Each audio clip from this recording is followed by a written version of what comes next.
Magandang araw ng Sabado mga kaibigan, August 10, 2024. Update lamang po tayo sa lagay ng ating panahon, pero bago natin yan ipagpatuloy kaibigan ko, please huwag po muna kalimutan mag-like and subscribe kung di ka pa nakasubscribe at pahit ng notification bell. Maraming salamat po mga kaibigan.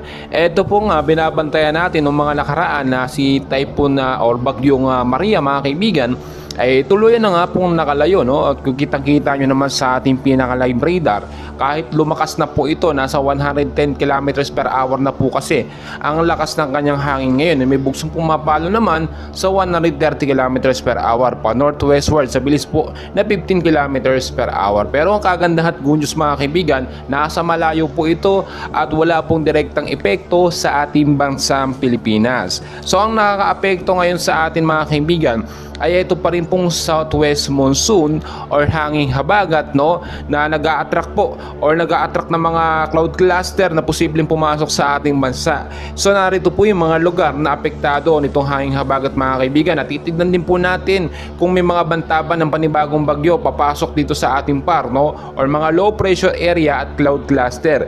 So sa area po ng Ilocos Region mga kaibigan, Zambales po at Bataan din po mga kaibigan, maulap po na kalangitan ang mararanasan ngayong hapon po at pagdating naman po sa gabi, mga isolated light rains mahina hanggang sa posibleng paglakas po ng pag-uulan.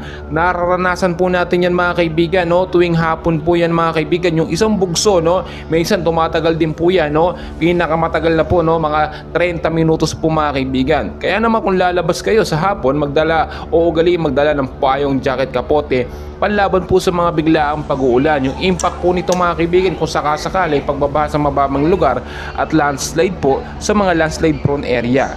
Samantalang mga kaibigan, sa Metro Manila at ilang bahagi ng Luzon, kasama na rin po ang ilang bahagi ng Western Visayas, no, maulap din po na kalangitan.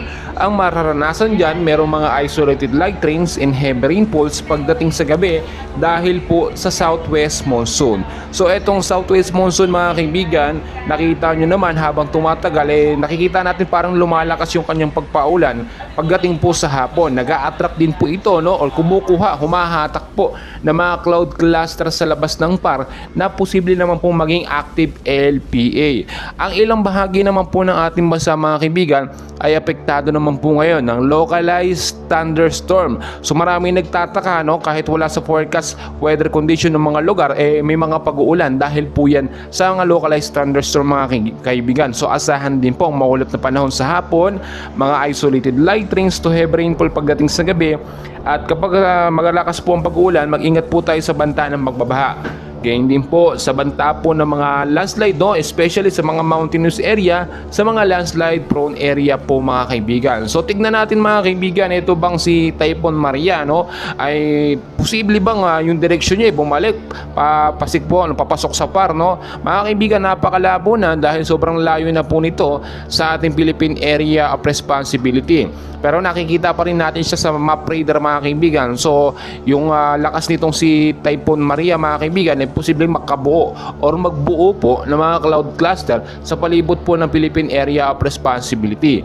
And ayon na rin po sa Pag-asa mga kaibigan, bago po matapos ang buwan ng Agosto, no, 1 hanggang 2 bagyo po ang posibleng pumasok, no, sa ating Philippine Area of Responsibility. So mas maganda nakahanda po tayo, may bagyo man po o wala. So patuloy ko kayong i-update mga kaibigan, and please wag pong kakalimutan mag-like and subscribe and pahit po ng notification bell. Sobrang importante po niyan.